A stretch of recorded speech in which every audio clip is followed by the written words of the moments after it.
hojjettuun manaa ijoollee lama ajjeefte.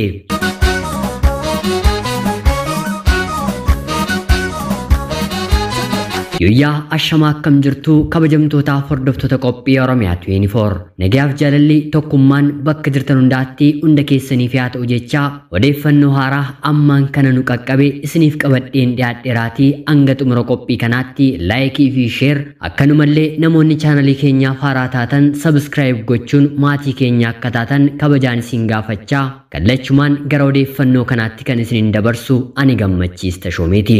Baay'ee nama gaddisiisa. Magaalaa Finfinnee naannoo Boolee Arraabsaatti guyyaa har'aa wanta bitaa namatti galutu dhagahame.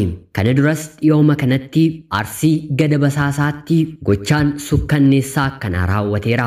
Boolee Arraabsaa naannoo kondominiyeemii bilookkii 51ffaa irratti hojjettuun manaa guyyaa har'aa daa'imman lama ajjeeste. Tokko albeedhaan qaltee yeroo ta'u tokko immoo huutee ajjeesuuni. Maatiin hojiidhaa gara manaatti yeroo deebi'an ijoolleen isaanii lamaan lubbuun dabarteetti.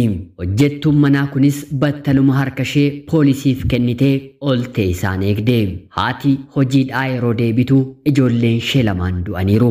Haaluma wal fakkaatuun gidduu kana Arsii lixaa aanaa Gada Basaasaatti hojjettuun manaa haadhaa deessee ciistuu fi ijoollee xixiqqoo 3 bifa sukkaneessaa ta'eetiin ajjeesuun ishee dhagahameera. Baay'ee nama gaddisiisa.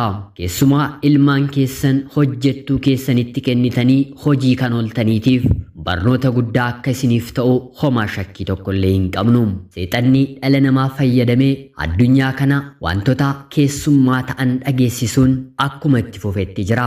Haatiif abbaan ganama manaatii yeroo bahan yeroo deebinu dhalli keenyi lubbuun dabartee nu eegdiin otoo hin taane laaqana nyaattee manni sirraa'ee bifa duriin ture. Haa ta'uutii garuu wanta isaanii yaannetu isaan mudate. Mana keessa jiraannu keessa hojjettuu gosa akkamii qacaranneerra? Maatii isaanii ni beekna. Amalli isaanii ijoollee keenyaaf ni ta'a. Kana dura mana eenyu galaniiru? Maaliif jalqaba mana sanaatii bahanii? Tarii mana keenya keessatti waa balleessanii yoo argamaniitiif ragaan qabanii maalidha? Gaaffiiwwan akkanaa dursinee gaafachuu baay'ee barbaachisaadha. Dhalli namaa yoo rakkate hojii argate hojjeta. Hojiiwwan bifa salphaatiin keessumaa immoo dubartootaaf argamu keessaan tokko hojjettuu manaa ta'uudha. Mana firaa yookiin immoo alagaa galanii barachuun yookiin immoo maallaqa xiqqoo argachuun kan itti jiruu isaanii fuulduraa gaggeeffatanii. Dhalli namaa immoo amala garaagaraa qaba. Tarii amala hojjettuu sanaatu gaarii ta'uu dhiisuu ni danda'a. Tarii immoo amala maatii namoota hojjettuu sana galchataniitu gaarii ta'uu dhiisuu ni danda'a. Mana nama tokkotti garuu ijaan kan arginu hojjettuu manaasaa dhala namaa godhee kan hin ilaalle kasareetti ilaaluu kan fedhu nama hedduutu jira. Waliin nama jiraatu baay'ee kan gadi qabnu mirga namummaa isaa sarbinee waliin kan jiraannu yoo ta'e booddee bu'aa kanaatiif nu saaxiluu ni danda'u. Namoonni mana keessanii hojjettuu manaa galfattan, hojjettuun manaa keessan hojii manaa dura hojjettan dhala keessan kunuunsuurraa kaasee isiniif dalagdee qopheessitee waan eegduuf akka dhala keessaniitti ilaalaa. Nuyis mana namaa gallee kan hojjennu waan gaarii hojjennee maatii keenya eeguu qabna malee jireenya isaanii kan jeequ gochaa gaarii hin taaneen isaan eeguu hin qabnu. Hanga danda'ame walii galteedhaan waliin jiraachuutu gaariidha.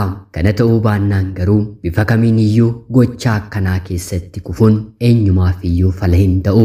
Hojjettuun kun waggaa tokko yookiin immoo baatii 6 mana keessa jiraatte keessatti ofiis jireenya ishee balleessite jireenya daa'imman qulqulluu bor guddatanii ogummaa garaagaraatiin biyya maatii isaanii tajaajilan karaatti hambiste.